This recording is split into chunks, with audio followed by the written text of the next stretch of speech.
warahmatullahi wabarakatuh. Salam satu rasa. Kembali lagi bersama saya Dato Gangse, khusus untuk Semeton Lombok.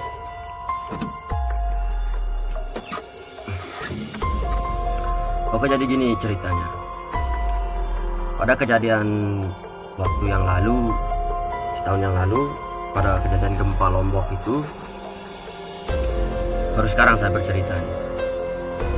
Pada waktu itu, pada harinya dulu nih, sebelum kejadian gempa Lombok itu, saya pergi ziarah ke makam wali Allah di daerah Pengadangan, namanya itu di Balubulet, almarhum Balubulet. Di makamnya orang kenal banyak, makanya makam wali itu tidak satu, makamnya itu banyak. Tapi saya pergi di daerah Pengadangan itu makamnya. Setelah saya ziarah di situ, lalu saya balik ke rumah.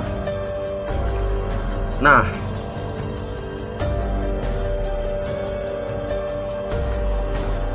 setelah saya balik ke rumah, pada waktu malam itu saya tidur.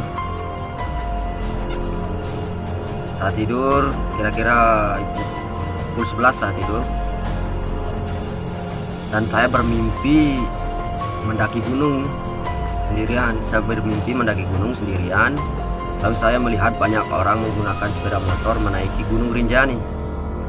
Menaiki Gunung Rinjani, padahal kita tahu kan pada bahwasanya Gunung Rinjani itu tidak ada jalur-jalur untuk motor ataupun mobil, tidak diperbolehkan, tidak ada. Nah, saya bermimpi seperti itu. Lalu saya bertemu makam di atas Gunung Rinjani itu, makamnya, dan sebuah pondok, dan ada telaganya. Nah, di situ saya bertemu dengan seorang wali Allah yang berpakaian putih, serba putih. Mukanya saja saya tidak nampak mukanya, sangat bersinar sekali. Yang berpakaian putih, bersorban putih, lalu menuntun saya ke arah telaga tersebut dan memberi saya minum air telaga tersebut, dan dia membasuhkan muka saya menggunakan air telaga tersebut. Lalu dengan sekejap tiba-tiba saya terbangun dari mimpi saya dengan keadaan muka basah. Nah, bingung kan? Dengan keadaan muka yang basah. Saya tidak tahu itu keringat atau apa. Kok bisa bangun-bangun muka saya sudah basah seperti dalam mimpi saya. Lalu saya berpikir, apa arti mimpi saya? Saya berpikir, tanya sama orang, dikira kita gila. Lalu saya tidak mengambil pusing. Saya kira itu mimpi saya, bahwa isyarat dari wali-wali Allah penjaga Gunung Rinjani kepada orang-orang yang senonoh berbuat semaunya di atas puncak Gunung Rinjani. Itu saya mengartikan orang yang mengendarai motor mendaki Gunung Rinjani itu dalam mimpi saya mengartikannya begitu.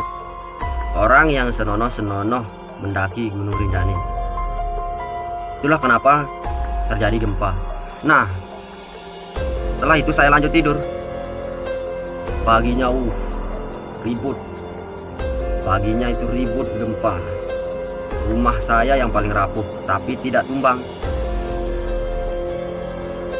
Tidak rusak, yang paling rapuh tapi tidak rusak, tidak tumbang rumahnya, maksud saya. Pas saya tidur itu, orang-orang teriak histeris menyuruh saya keluar rumah. Saya tidur. Itu di atas saya kan tembok. Itu temboknya berpecahan begini. Pecah begini temboknya. Tapi anehnya rumah itu tidak jatuh tumbang.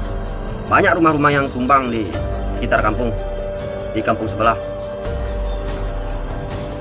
Itu berguncang sangat keras, tapi dengan lapang hati, lapang dada saya mengatakan bahwa ajal itu di tangan Gusti Allah Subhanahu wa taala. Sida-sida nenek kaji sak kuasa.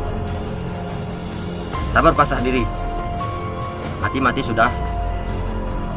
Bahwa pada saat itu saya meyakini bahwa saya bersama Allah Subhanahu wa taala, Gusti Allah. Saya tidak takut. Bukan saya sok, bukan saya apa, tapi keyakinan itu nomor satu.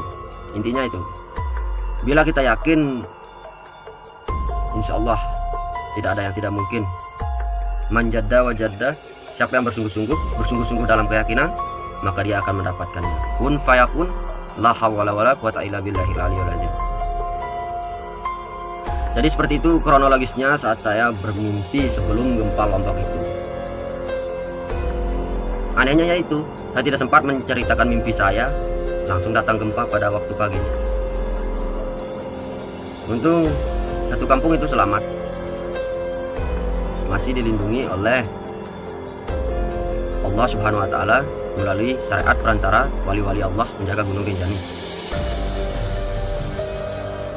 Karena warga kami di sana itu di bawah Gunung Rinjani masih memegang erat budaya-budaya yang ditinggalkan oleh leluhur Sasak Tulen sejati dari zaman dulu sampai sekarang.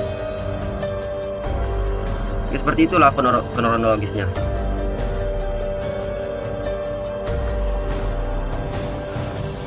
Pesan saya buat wisatawan yang dari dalam daerah maupun luar daerah, saya memohon dengan sangat untuk menjaga kelestarian Gunung Sigeranak Rinjani Lake.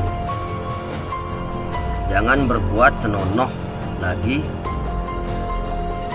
ketika mendaki Gunung Rinjani, karena itu sangat fatal, akan menimbulkan bencana alam yang lebih parah lagi.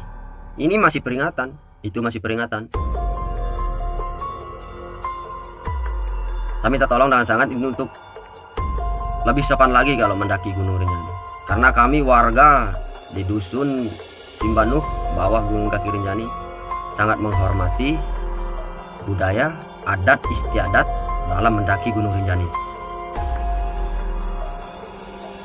Dan kalau Anda ingin misalnya pergi mendaki Gunung Rinjani, kalau bicara itu dijaga. Saya mohon etikanya itu satu, etika perlu dijaga, etika kesopanan satu. Jangan bicara yang kotor, itu akan menimbulkan bencana. Oke, sedulur semeton Lapuan, sampai di sini dulu cerita saya tentang mimpi saya bertemu wali Allah di Gunung Rinjani. Mudah-mudahan bermanfaat. Saya akhiri, wabillahi taufiq wal hidayah. Wassalamualaikum warahmatullahi wabarakatuh. Salam satu rasa.